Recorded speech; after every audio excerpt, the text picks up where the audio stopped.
Hey everybody, how are you? Welcome back to Hart Talks. I hope everybody's well. So I just wanted to tell you about my career as an actor. It's a video that I've wanted to do, but one of my subscribers, Gary, hey Gary, also asked for this video, so I hope you will enjoy it.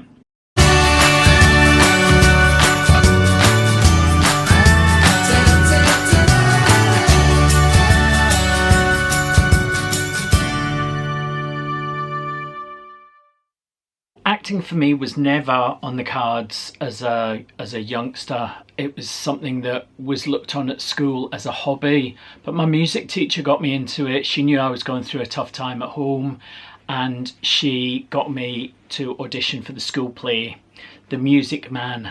I was 13 and I got the lead child role of Winthrop, Peru, and that was my first ever job, 1 on stage, 2 in a musical, 3 singing. It was amazing, you know, because it was with all my school friends, and it was all my school friends were coming to see it. It was very scary, but it was amazing at the same time. My first professional job was actually just a few months after that, when I got a job again through my music teacher with Scottish Opera. Now Scottish Opera were one of the biggest opera companies in the UK. I don't know if they still are, but they were. And I was 14 by this time, and this was my first professional job starring.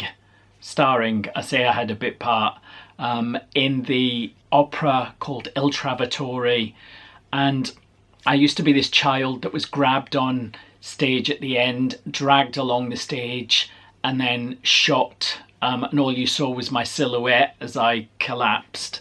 And then I was in other bits of the opera, but that was amazing because that was in like a massive theatre in Glasgow, and it was professional, so it was my first pro job. I then went on over the years to do quite a number of musicals with some clubs in Glasgow. I did Fame the musical. I played one of the teachers in Fame, Mr. Myers. I can't remember if he was the music teacher or the acting teacher. I can't remember. It's been a long time ago. Then we did Big the musical. I also then went on to do Panto, and I did Panto for about 2 years, and the first year I got the lead role of Dick Whittington. Dick Whittington. I'll post some pictures here of me as Dick. No jokes, please. But it was great to be able to have those jokes on stage, you know, because it was jokes that would be great for adults, but they could just go above kids' heads, you know, but we knew we were being a bit naughty. So my first job, after quite a number of years had passed, I think I was about 23, and I got another professional job, and it was in a show called The Scots Passion, and it was going around the Highlands and Islands of Scotland. So we would be playing in big places and small places and church halls and all different venues. And I got to meet a good friend, Shona, when I did that. I'm going to post a picture here of A Scots Passion. That's me with the bloody head. I got beaten up, we were prisoners, and it was the story of us in this prison cell and what happened. After that, I started looking for an agent and got an agent. I was petrified of my agent, so scared, and you did everything the agent said, and you never could say no, and it was quite a weird relationship with my first agent.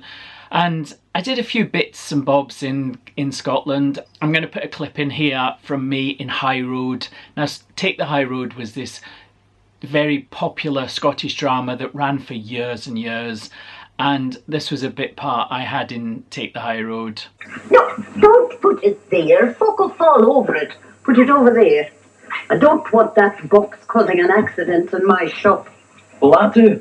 Yes, it'll be fine there. Good. Oh, I hope it wasn't too heavy for you. No, let's not start an argument. I wouldn't dare argue with a delivery man. Mrs. Blair was such a gracious woman. No, my lad. There's the door. Why don't you use it? So that was me looking all so young. I think I must have been about 24 or 25 when I did that. Then after that I did Murphy's Law. Shout! I'm not shouting. I'm asking you a reasonable question. Where is it? I haven't got it. Funny that, you had it 2 weeks ago when you were driving around in your new toy. I had to do that. I was trying to win a deal. Fine, I'll take the car and you can pay me back next week. You don't understand. No, you don't understand. I'm getting tired of your excuses, mate, and I'm reaching the end of my patience fast. The boys aren't too happy about that. I don't have the car anymore. I have to sell it to pay off Mac. You're a fucking liar! Because I just saw Mac and guess what? He told me you still owe him some money. Loads of it. Did he? Just out of curiosity, how much do you owe? You should know. You're the one collecting. Let's try that again, shall we? How much do you owe Mac and me? And God knows who else around here. Oh, a few grand. Are you deaf as well as stupid? Okay, it's more like 150k. I know 70 of that to Murphy alone. Look, I know things have got a bit out of hand recently, and I don't know how I'm going to pay him back. Are you telling me you borrowed money off Murphy, of all people? I had to, I was desperate. You fucking idiot. What's that supposed to mean? So yeah, that was me in Murphy's Law getting beaten up by a girl. Some things never change. I wanted to be a TV actor very much, you know. I wanted to do film, I wanted to do TV.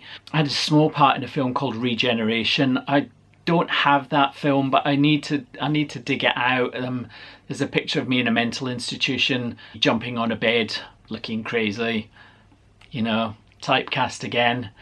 But yes, as I say, I didn't plan to be a theatre actor, but it's kind of what has happened for me, because after that came chess. Chess was amazing but very scary, because I got a lead part, one of the 2 lead parts, a few weeks before the show opened, and I didn't know anybody. It was a completely new group of people. But it's funny because I met Carolyn and Heather and, you know, quite a number of my friends that I'm still really good friends with now all these years later. And I'm going to put a little clip in from chess. Now, this has been taken from a video, then transferred onto DVD, so it's not great quality, but you can see me here in chess.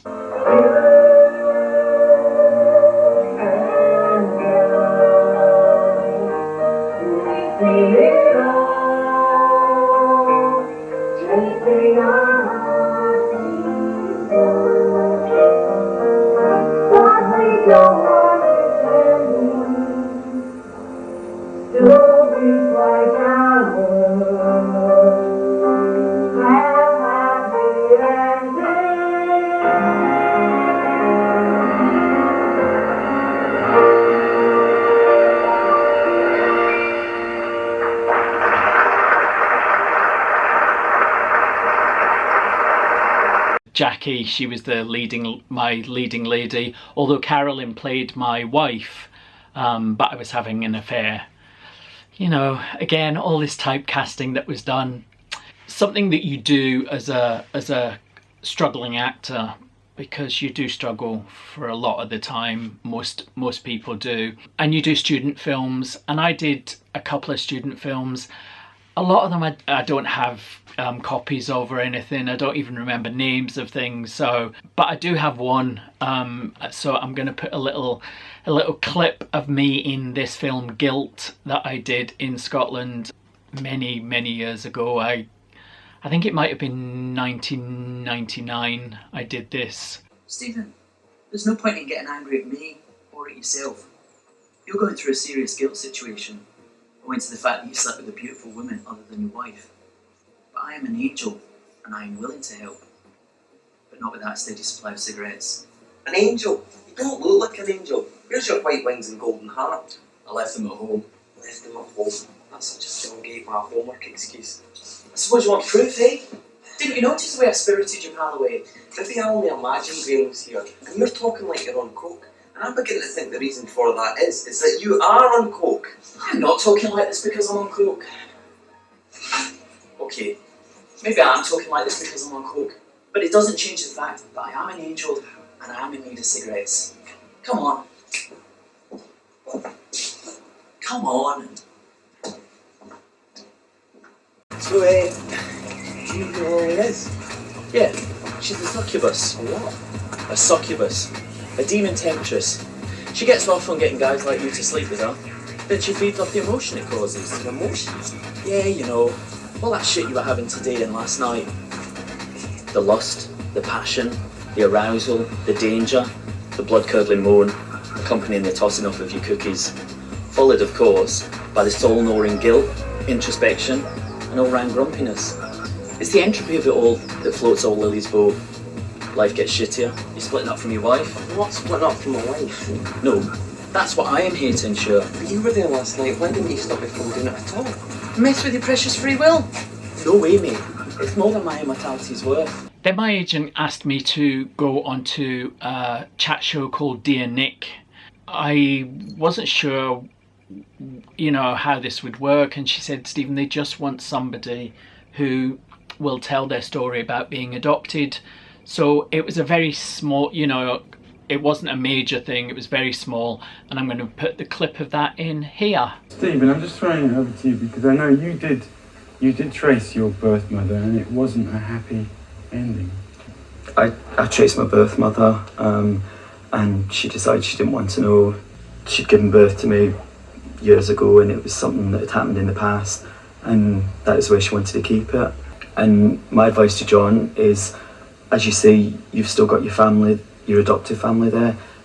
That can also, the can of worms that was opened with me meant that I also lost my adopted family because of searching. But at the same time, I don't regret it. It's something that I had to do.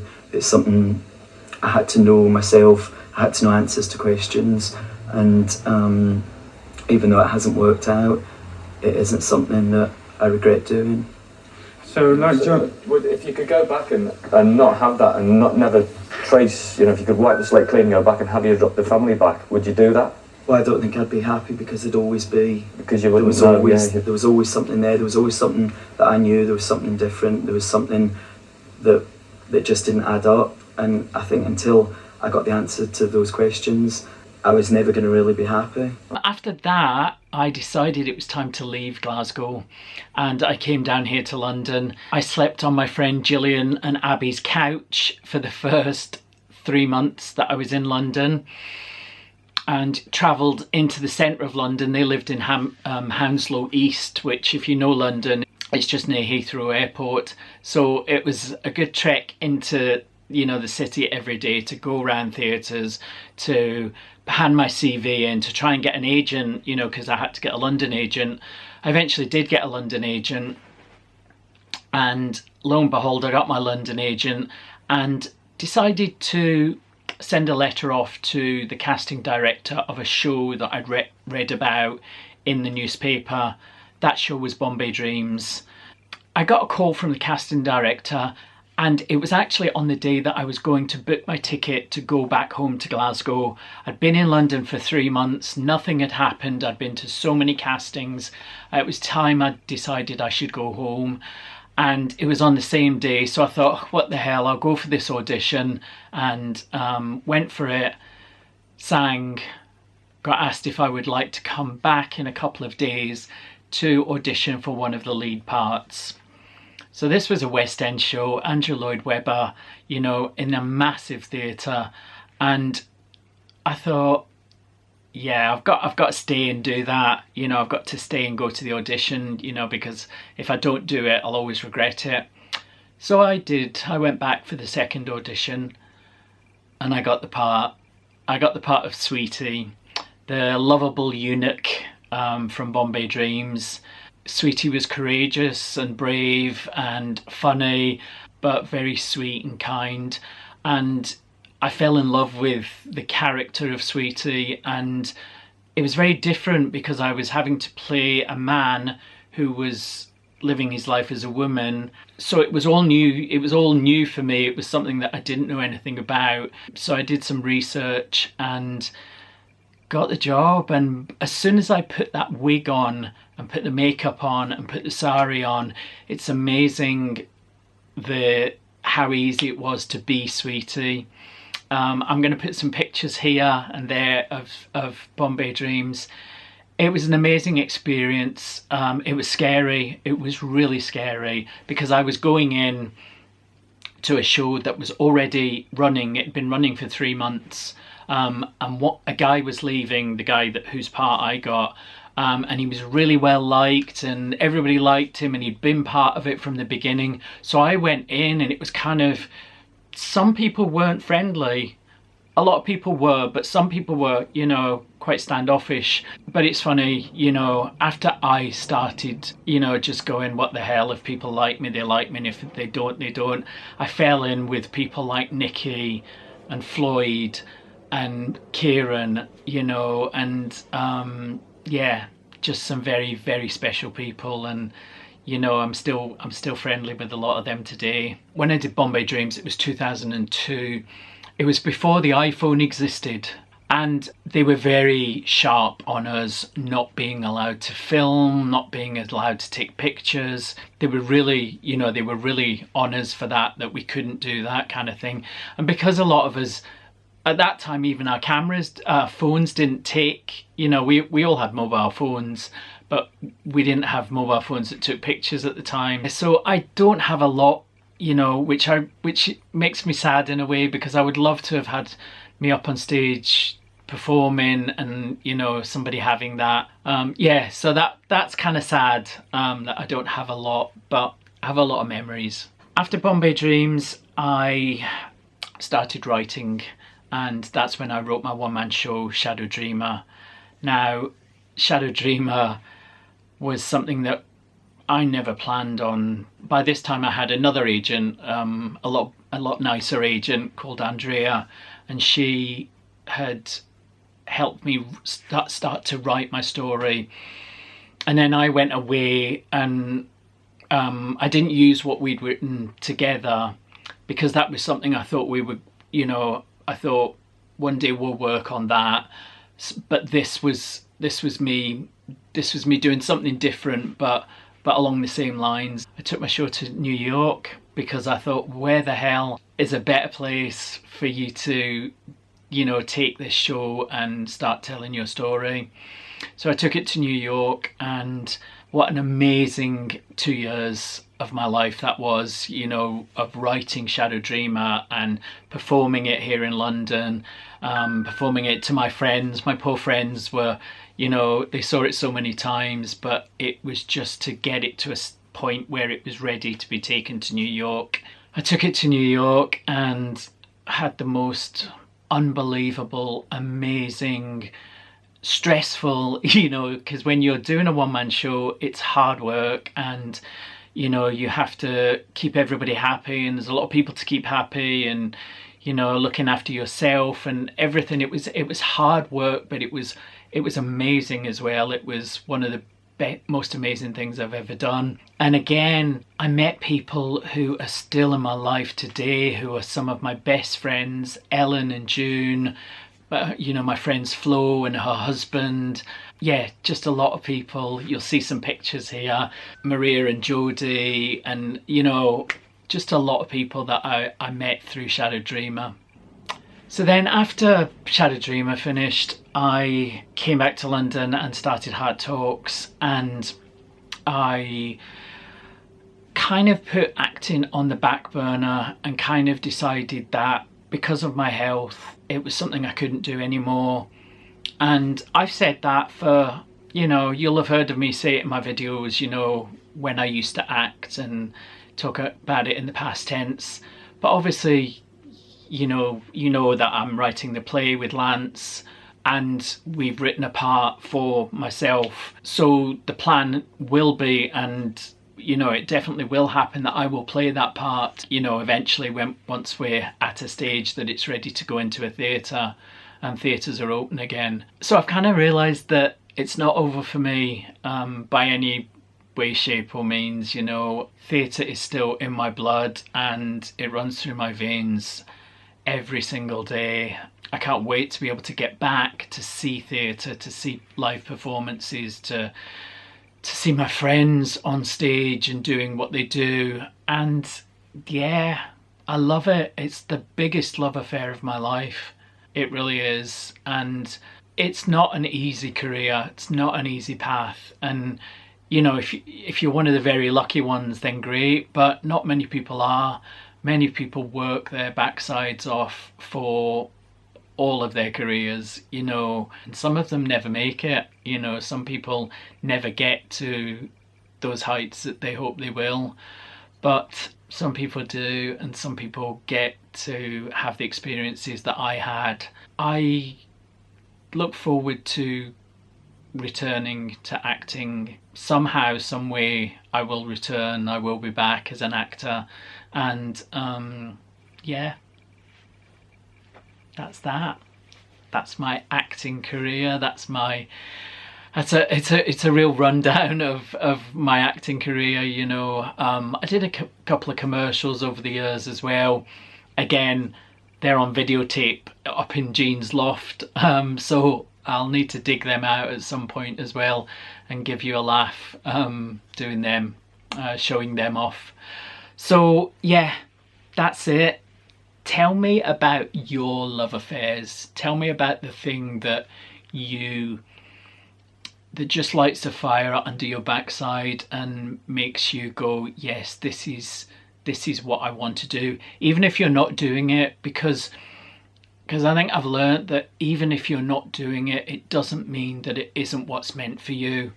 You know, it's my birthday next week. I'm going to be 49, but there's no age limit on acting, and I really hope that one day I will get back and be in a lead role on the stage again.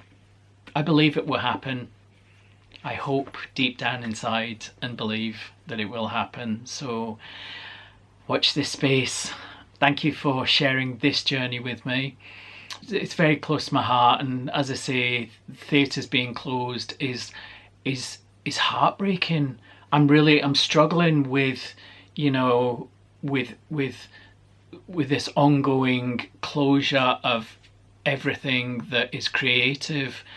And it's been amazing to see what people have done, the way that people have been creative online, and I love it.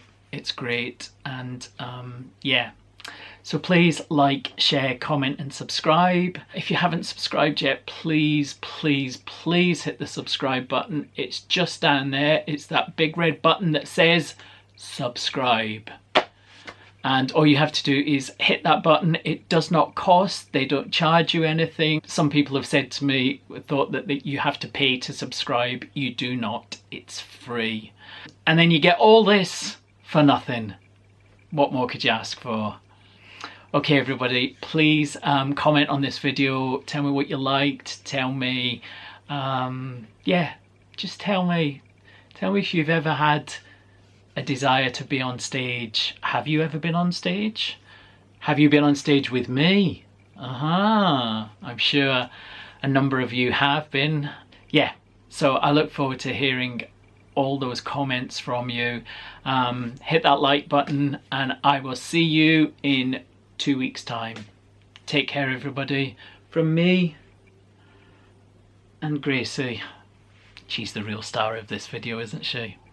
Yeah, I know. Take care, everybody.